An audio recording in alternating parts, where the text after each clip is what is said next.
Nasıl her dakika Valla kamerayla Kim Kardashian o şovunu dolaşacak. izleyen varsa Ama biliyordur. bizde yemez. Abi ya Orada Kim neler Kardashian oluyor başka ya? bir kadın abi. Şimdi Kim Kardashian.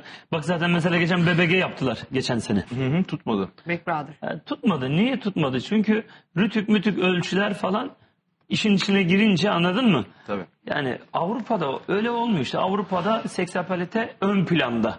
Onlarda rütük falan diye bir şey de yok. Efendime söyleyeyim.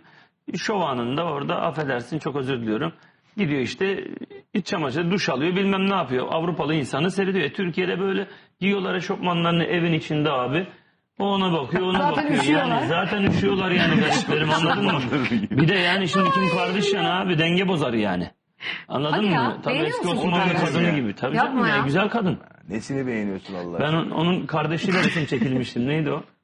Kendall Jenner mı? Evet ya. Onları- Niye ne işin var onun Tabii kardeşi? canım. Onun Hayranınmış ya. Bana ciddi söylüyorum bak. Hatırlıyorum öyle bir şey. Ciddi söylüyorum. Nihat Doğan hayranı değil mi? Aynen şey O da ayrı bir bombeli. dosta şova gitmiştik ondan sonra. Bizim Hikmet Arasan, Hikmet abi, buradan da selam olsun Ersan ne abi. adam ya, her taşın Ondan altından sonra Nihat Doğan çıkıyor. onların da fuarı vardı işte, Fashion Show fuarı.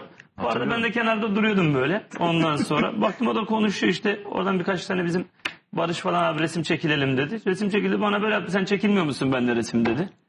Ben de tabii. Kendi Ya sen üzerine- şaka mı yapıyorsun? Yemin ediyorum Yo, ben ben resim var hatırlıyorum. bak. Doğru diyor. Instagram'da da resmimiz de var hatta. Ondan sonra ben dedim çekilirim, niçin çekilmeyeyim falan, rahatsız etmek istemedik. Geldik çekildik valla. Yani ya çok Hatta havalısın Kapadokya'ya ya. gidiyoruz, gelmiyor musun dedi Kapadokya'ya. Gitmedin mi?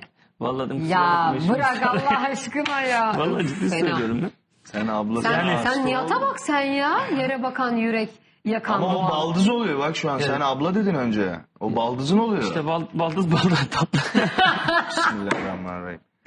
Tövbe estağfurullah. Ondan Bir çay alabilir miyim? Hararet bastı. Yani abi. Yani Adam şimdi- resim çekiyor sana hararet basıyor. Anladın mı? Gördün mü? hatırlıyorum. Güzel Doğru diyor. güzel Doğru. kız, Allah var.